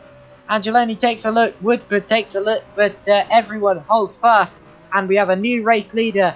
It is Ivan Leonov for the Cenobite Motorsport Group. It's very interesting, and of course Osvaldo Angeloni is close in P3. He can still win this, but Adrian Comfort now in P4, but Matthias Subinski in P5, Chris Shepard still in P6, so he can gain some points on his rival Chris Butcher, but it will not be too much. Tom Davidson still is in P7, but Sandeep now in P9, Sandeep in P8, Chris Butcher P9, and James Early now in P10. Leonov cornering very aggressively in that sector there. Got a big kick of oversteer, but holds on to it. He's really wrestling the car now. This isn't a good race from Butcher so far. Our championship leader running in 9th position. He, of course, has a complete 100% podium streak so far this year, but that looks as if it's going to be broken today. But still, plenty of time left to go in this race for things to change, especially with these top three who are still in a proper battle, and Woodford might well have a go again at Look at race Osvaldo. leader Ivan Leonov. Look at Osvaldo. Look at Osvaldo indeed. Here he goes. No, they're not close enough. So Woodford has to hold station, as does Angeloni, and still those three are in the order that they found themselves in at this point on the last lap, as we head towards lap 10 of 14. Well, Chris Shepard went off the track, but now he's on the track again. Shepard running in 6th, a long way ahead of the person in 7th. And talking of 7th, Sandeep Chodar is having to go very defensive from Tom Davison, who pokes to the outside line. Sandeep Chodar, I believe, only just got the place from Tom Davison, so Davison is properly coming back at him here for 7th position. But they're both coming under attack from our championship leader, Chris Butcher. And Butcher himself has to be careful of James Early, who is in his mirrors. So this battle is another one that could change at any minute. You don't know where to look in a race like this. Oh, Chodar goes wide. Davison has a look. He's going to have the outside line for the sweepers, though. And Zurbinski has a kick of oversteering 5th as well. And now, as we head towards the back straight, what's the gap for the lead? It's 0.6 of a second. The top three still separated by less than a second. Surely there's still going to be more to this tale up the front here. There is certainly more to give between these top three, as well, it's all going to be about Osvaldo Angeloni here down the back straight. I'm sure he's properly going for it. Look at the difference in speed. Angeloni goes to the inside. Woodford didn't want to give him that, but he's got it. Oh, Angeloni loses it. I thought he was going to take out our leader, but somehow he keeps it. That was very close, and somehow they're still in the same position. Of course, he got Woodford initially, but off the road, so he had to let Woodford just go. It was very close to taking out even Leonov, but somehow they all survived. And Angeloni's gone for it again down into turn 1, and he might well get it this time. Angeloni to 2nd. So, Angeloni gets 2nd ahead of Ross Woodford, but it's still Leonov leading this race, and he would really have seen that as a lifeline, as he saw his life flash before his eyes initially. As a crash from P15. It's Philip Koenig with 360, and he's still in P15. Wow. Well, he had a look at getting past Miguel de los Rios. Actually, he made a mistake coming out the final corner. De los Rios tried to get past him on the outside, and then they just came together in turn 1 there, with Koenig doing a 360 and coming out still in P15. He won't be happy about that, but to be honest, it was a very close one. Difficult one to judge. You could say that De Los Rios turned in slightly too early. Oh, as Peters gets a kick of oversteer at the hairpin there, and now Renault Muru and Dominic Foster fighting over 24th. Foster goes to the outside. Muru keeps it on the inside, and we have lost Mark Veit. So Mark Veit is another retirement from this race. Too bad to hear, but it's still going back to the front. It's still Ivan Leonov in the other Cenobite leading, and yes, I can see Osvaldo getting close in this lap. So it's Ross Woodford still in P3, but Adrian Campfield is pretty quick now in P4. I believe he's catching up to them. Only 3 laps to go. Well, we've got a great battle for P5 between Mateusz Subinski and Chris Shepard. Oh, well, we had a great battle for P10 as well, between James Early and Tom Davidson. Many battles still going on track as we're 11 out of 14 laps in. I don't think anyone's going to be close enough to go for a move into turn 1 this time, but Davidson gets very close to Dabrowski. Brandon Dollar types in the YouTube stream that that hairpin is a killer corner today, and indeed it absolutely is. We've seen many drivers getting sideways there or running into people there. Of course, we saw that from Chris Shepard just now as he ran into Adrian Campfield, and we very nearly saw the same thing from Angeloni and Leonov. And if those two had come together, it would have been Woodford leading the race again. Oh, someone's sideways, and that is De Los Rios. So De Los Rios has had a spin at the he's just got over the curb and spun it inwards onto the grass there at the chicane in the But Delos chicane near the is start now of the lap. out of the points, so that's of course not good to see. Ooh. Yeah, he's lost a place to both Koenig and Junt, who's Oh, recovering. Osvaldo is off! What's happened with Osvaldo? P6! Whoa! Osvaldo. Okay, well, Osvaldo has had an off. He was running second. Has he hit? He's hit Leonov. He's run into the back of even Leonov. Yeah, those are our leaders coming together. And that's just it's just kind of cost him the downforce in exactly the place he didn't want to lose the downforce from, and he's dropped back down to 6th position. Leonov has got away with it. He might not have even known he'd been tapped, but it was very close. And it's now Leonov leading still from Woodford, Campfield, Shepherd and Ziobinski, but Shepherd and Ziobinski right together as we're on the penultimate lap of the race here. Ziobinski took a look to the outside, but Shepherd holding 4th for the 2nd race in a row. And now Campfield has really got Woodford, so there might still be a battle on for 2nd here.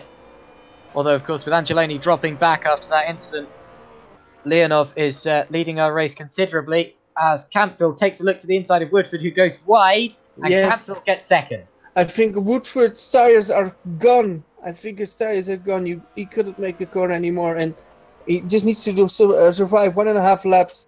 Can he keep it on the podium? You would say he could, but of course, with Chris Shepherd in your rearview mirror, you don't know. And it will be very interesting the last 1.5 laps. But even Leonov, will he win it? Will he win it then and become a new winner for Cenobite in their 2nd Formula Challenge round? That would be very interesting. It certainly would be. I don't believe that even Leonov has ever got a Formula Challenge win or even a GPVWC win before, because this is his 1st season in the GPVWC. He didn't even score points last time out, so this would be a brilliant result from him. Of course, he qualified right the way up the field, but then had an incident with Sandeep Choda, who was also very unlucky last time out. And Leonov, who started at the back of the field for race 1, as in right at the back, is certainly going for this as he starts the final lap of the race now ahead of Adrian Campfield, Ross Woodford, Chris Shepherd and Matthias Ziobinski, and it's very close in those positions. Behind them, Osvaldo Angeloni, Sandeep Choda, Chris Butcher, Matthias Dabrowski, James Early, Tom Davison, still running in a good position, but he is going defensive from Matthew Klipp, who goes to the outside. This is for 11th, and Klipp trying to run around the outside of Tom Davison, although Davison's still with the inside. If Klipp can hold this, he'll have the inside for turn 2. That's a good move from Klipp to keep the vital position, and he gets it for 11th, although Davison gets a better run. He's coming back at him here, down into the hairpin rather. And look at Andrea Marisur coming down the inside, trying to spoil everyone's party, but doesn't manage it. And Davison has to back out of that and keep it 12th. Andrea Marisur is behind them, and behind him is David Junt and Philip Koenig, who are also close on track, and Miguel Dels Rios just out of the points. So that is the point scoring positions heading on to the final lap of the race. And what a race this one's been, just like last time. Chris Shepherd very close to Ross Woodford. Let's watch this as they head down the penultimate straight. This is going to be close, and will there be a change for the final spot on the podium? Shepherd goes to the inside of Ross Woodford with the DRS, and in the background Ziobinski and Angeloni are fighting as well. Angeloni right to the inside of the track. That was very close, and Ziobinski will be forced to the outside as Woodford gets the inside. As Shepherd gets the inside and Woodford's forced to the outside of the track. Angeloni, and look at this, even Leonov wins the race out front for Cenobite Motorsport. His first points, his first win, there he goes. Adrian Campfield is 2nd, Chris Shepherd holds on to 3rd, and then it's Ross Woodford, Osvaldo Angeloni, Matthias Ziobinski, Sandeep Choda, Chris Butcher, Butcher beat Choda. What's happened? Did he? No. No. Well, yes, something happened with Sandeep Choda. So Butcher 7th, then it's Dabrowski, Early Klipp. What's happening here? Are there some time penalties going on? I think there are time penalties going on, and that made... no, it was just a glitch. Choda is still 7th. Yeah, so. He's still there. Wow. So Sandeep Choda is 7th? Okay. Yeah. Obviously, my timing was just glitching. And then it's Butcher, Dabrowski, Early, Klipp, Andrea Marissa, Davison, Yunt, Koenig for the final point. Just outside of the points was De Los Rios. And then it's Peters, Graham, Willis, Funnemuller, Metcalf, and then still racing is Cameron Roger, who's going to claim 22nd, just ahead of Ronomura. Those two are going to be close across the line. And it's Roger who claims that just about, by less than a tenth of a second, ahead of Dominic Foster, Danilo Brambilla. And our last driver across the line is going to be the unfortunate Ed Williams in 26th position. But we did have a couple of retirements who were Mark Veit, Valent Hammer, Tristan Potters, Konrad Zarebic, and Stefan McCready. Now, stay where you are, because we are going to have a couple of interviews, and hopefully we will be able to piece together a couple of the stories of the races from the drivers. Yes, we're waiting for that. But there were 2 fun rounds today, and yeah, we got a nice winner in Ivan Leonov now in race 2. A new winner, always good to see a new winner in the field, and yeah. And let's see, with a double stacks podium, they at least strike back after race 1, where they didn't score a lot of points, and I think one of their main rivals in the Constructor Championship, Red Arrow, went for a 1-2, so at least they scored a lot of points as well. So all with all, very interesting rounds, with, of course, Ross Woodford actually showing his talents. So it would be good if we see him back actually in 2 weeks' time. He would deserve it. And yeah, of course, Osvaldo with a mistake, but he showed pace again. So don't count out Osvaldo for the championship for now. He will not lead it, but he will be in the hunt. Sandeep Shoda gets his first points of the season now here in race 2. Chris Butcher, yeah, loses his 100% podium finishing, but yeah, P8 is still not bad. I mean, it's still 8 points in the end. This is just what he needs to do. Just score 8 points, then still enough. If this is a bad race and you still score 8 points, it's pretty good. Well, you see Dabrowski 9, so Dabrowski got P9 and 3rd place, and then with Siubinski getting a lot of points means that WSL had a lot of points this round, so they will score. Yeah, they will score and go up a lot. I think Matthew Klipp had 2 exciting and good races. Same goes for James Early. And something is happening here. Yeah, absolutely. It was a good weekend for a lot of drivers, Yeah. and one weekend it was a good driver for is our race 1 winner, Chris Butcher. Hello, Chris. Hello. So, we saw you, of course, winning race 1. I suppose you didn't exactly know where you'd qualified, though, starting there. When did you find out you had pole for the race? Straight away, to be honest. Okay. I had a look at the list of penalties, and I knew that I knew both Stacks boys had good penalties. So, yeah. Right. So you found yourself on pole with your teammate on second. In second, you can't really get a much better situation than that. And I suppose from that point on, it was just a case of teamwork for you in race 1. That was the idea, but we didn't get off to the best start because David didn't get the best launch away from the grid. But yeah, I had to push hard, but look after the tyres at the same time, which isn't easy. And I was a bit wary about the front left. It was getting really low at one point, and I just had no front end grip at the end. But thank God David was there. Otherwise, I might have found myself tumbling down the order. Well, you brought it home in first, which is very good for your championship challenge. Race 2 was a bit of a harder one. Of course, you started from 15th with the reverse grid, so you were given a tricky position, and of course you climbed up the field. Just describe how that was. It was hard work. The pace of the guys, even just the top 15 was unreal here, and it's when you've got about 3 cars within a second, or with DRS, and you're hitting the rev limiter, it's pretty hard to make a move on the brakes. So it was just a case of biding my time, keeping out of trouble, and picking off people when they made mistakes. Well, you certainly did that. P8. So are you pleased with that? It did end your streak of podiums, but are you just pleased not to have ended up in the wall through either your fault or someone else's, or are you of course disappointed?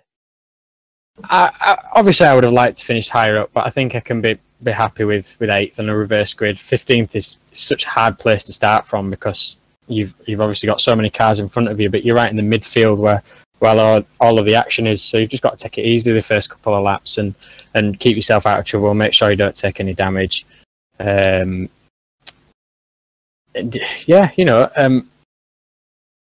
didn't get on the podium, but it's not going to happen every round. And I was a bit lucky in Australia, to be fair, because there were a fair few incidents with, I think, a bit of race rustiness from everybody, and that seems to have sorted itself out for this race. So, I think I can be happy with that.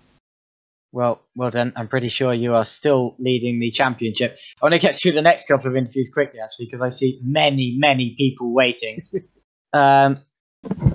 Right. Let's bring in David Yunt. So we've heard from one Stax Racing guy, and I'm just going to drag in our second. So, Mr. Yunt, can you hear us? Hello. Hello, David. So we saw a P2 in qualifying, but a P2 in race 2 as well doesn't really sum up the race. You really had to fight for that position, didn't you? You mean race 2, right?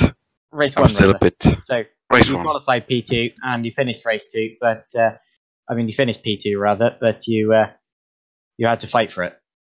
Yeah, I mean, I was expecting like with BOG to start a bit further than usual because sometimes I don't like hot lapping and don't get it done, grip issues, whatever. Maybe I'm just imagining, but going from second into the race was already amazing, but bogged down at the start, fell back a bit, but it's just a kind of nervous race all the way through because we were looking at the tires, we're not sure if we could really make it, and it was like giving the numbers from me because I had like Sim HQ and stuff to look at, and at one stage I think Oswaldo was gone. I'm not sure if he jumped the start or if he spun, but he was gone. Then we had just like Dabrowski and Terapiec behind us or with us, and at one stage I think I just managed to sneak through as he had a bad exit from second hairpin, and at that stage I was just trying like to use the DRS and here with Chris and to try not to get passed by Dabrowski again, who put really pressure on me. So it wasn't easy that way. I mean, it looked like my front tires were still I nursed them a little bit, maybe better than Chris, who's a bit scrubbing them off, but I was more looking like behind me because I didn't want to lose the podium. I didn't make one mistake and cost us both that great result. So I was just more or less flying with it and just trying to make it train because, I mean, if we're like fighting for it under each other, it would be really bad since they would catch us immediately back up again and would have, of course, endangered that one too. Okay, thanks for that. Race 2, of course, not the best start there. You got kind of involved in a little incident, didn't you? What happened? What happened there? Firstly, it already put me in the position because I didn't like the shadows of race 2 start, so I kind of didn't see well. Then I bogged down again, shifted to third, which was too far, and then dropped to like 20th. Got like a position feedbacks on the outside with some good driving, which I didn't think I could stand it there and put it in. But then after a few of the S's, there was someone ahead of me that was like losing it on the curb and going to the right. I was going to the left to avoid to the inside for the turn, and then I just felt the contact and spun me around into the gravel trap, and that took me like I think 10 seconds to get back out. And then I think I noticed that the additional suspension damage I think I had I think cost me a little more wear than before, so it was a bit tougher to go through turns in the end. So battling then for the last few points with Miguel and Philip was really tough since I couldn't use my full advantage, like on the tires, to stand on them and then get a better run, for example, on the back straight to use DRS. So it was really tough to get Philip, which I was surprised on the last run to the second last turn, because I thought he would now have DRS, and it didn't seem like it was, and so I kind of kept P14, and yeah, it was like the same result as in race 2 in the first race, but with much better overall result for me and the team. So I'm glad it's a double score, and I'm glad I managed to make a comeback into the points. So I'm really glad for the team. Okay, yeah, good drive and good points for the team. Right, next in, out of the about 7 still waiting. Okay, come on. Right, Adrian Campfield. Hello, Adrian. Good evening. Right, so Adrian, you were right up the front of the order in qualifying, only to be demoted by a grid penalty. But from that point on, I'm sure it was just sort of finding your way back through the order in this race weekend. And how do you think that went for you? Well, I was a little bit disappointed with qualifying. I thought I'd nipped it for a minute, and then I had a back of the grid in race 1. On top of that, I had a 20 place demotion, so I ended up 28th and stole 6th on the last lap, so I was well chuffed with that. A little bit disappointed we didn't get a bit further in race 2, but Chris ran a little bit deep into the hairpin and caught my back wheel. I don't know whether that compromised us a bit, but we just didn't quite have the pace to catch the guys in front like we thought. But you know, from 28th to 2nd over 2 races, I couldn't be happier, to be honest. Well, very, very good. Very good drive from you, and I think that you have cemented your top 5 position in the championship. So that's very good. Thanks for that. The aim now is just to get a little bit closer to Chris Butcher, and I know he's got quite a few points at the moment, but you know, me and Chris have got quite a good setup between us, so I think we'll have the pace most of the season. Now it's just about, you know, keeping out of trouble, bit gun-ho in the first round, but this one was a bit better, pretty clean for both races, so should be good for the next race. Okay, yeah, very good. Thanks for that. Right, okay, next up is a Chris Shepherd. Hello, Chris. Hello, all right. How you doing? Yeah, very good. So Chris, you were right in the midst of the action the whole way through, pretty much. Big fight in race 1, especially, but through to 4th position from a hefty penalty. I'm sure that felt rather good. It was all right, but there was no trophy at the end, and Butcher won, so didn't feel terribly great, to be honest with you.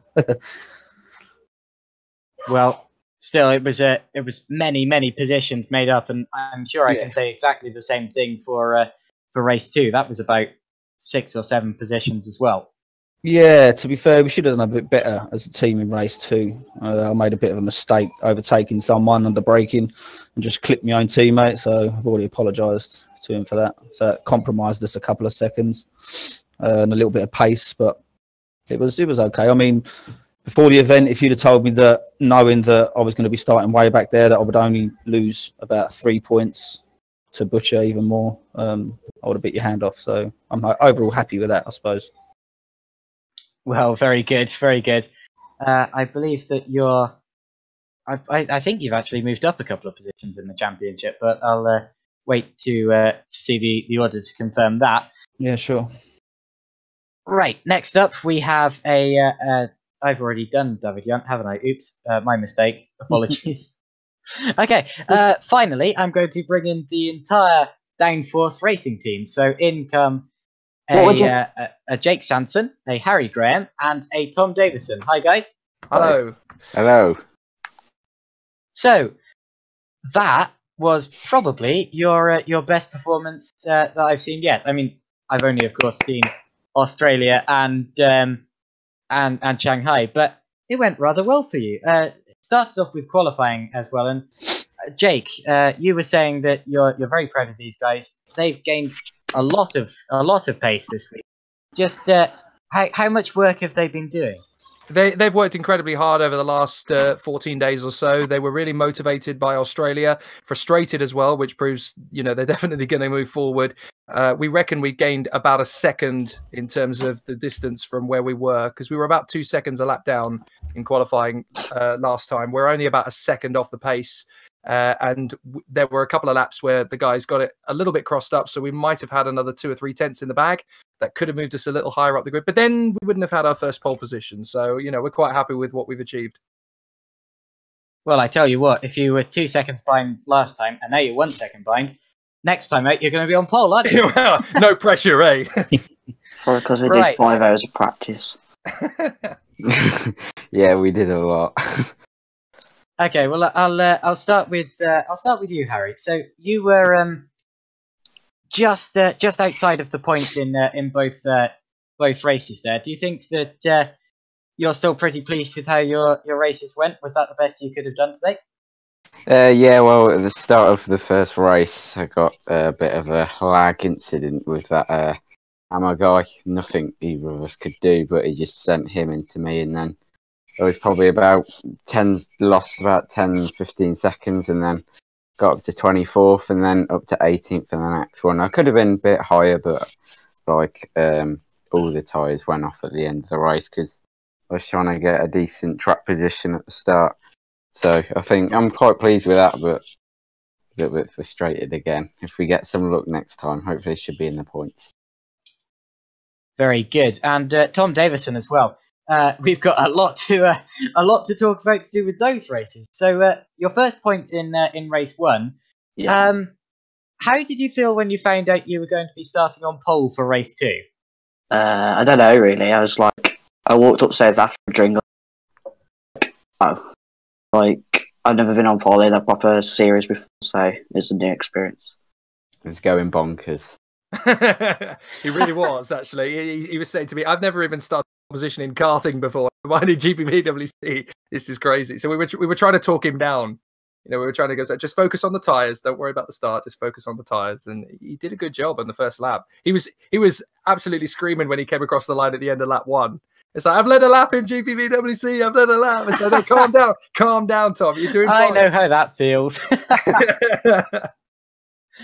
Right, yeah, amazing drive. And you were really holding off some of the guys. Of course, you were dropping back through the order, but to be honest, there are some brilliantly quick drivers in this field. And you were properly getting involved in some properly respectful racing there. I bet it felt rather good. Yeah, I was trying to get better, obviously, and follow people, then know what they're doing and get better. So it'll make me better in the future. Well, we'll see you next time, I'm sure. And that's going to be is it Bahrain next? I'm pretty sure it's Bahrain next. I think it's Baku next. Oh, it's Baku. Yes. Okay. Yeah. Oh, we're not going to Bahrain, are we? Yeah. Okay. So Baku next. Bit of banger racing. Yeah. Well, the guys are preparing. I love it. The second they got off out of the car, Josh, I don't mind telling you. The second we'll prepare for Baku, we'll fire up Wreckfest. So they're going to go on Wreckfest to get some good training. That's certainly going to be a good simulation of what that race could end up turning into. Hopefully not, but anyway. So that's a preview of what we're going to see in 2 weeks' time. But remember to tune in tomorrow to the Super Cup, the Super Cup footage. So the live Super Cup race from the same circuit that you just witnessed this Formula Challenge race at. Also, the day after that, so the Thursday, we're going to have a Super League race, the main top category, and that's always very good. Last year produced a fantastic scrap between Valdia and Van Buren at this track. Of course, neither here today, but still, we're going to get a good race on Thursday. I believe we also have another episode of Scrutineer tomorrow after the Super Cup show. Am I right in saying that? Sounds right, yeah, I believe so. Good. So, if I'm right, tune into the Scrutineer rather, but after the Super Cup live stream tomorrow, and that's going to give you the updates on the updates for the Super League series. So that's it for today. I know I've kept my my cameraman Argo Teder waiting a long time to end this broadcast, but I have to thank him for doing this for us. Of course, we couldn't have a broadcast without a cameraman. Menno, Klont as well for joining me here, and to everyone I interviewed. And I will see you next time in Baku.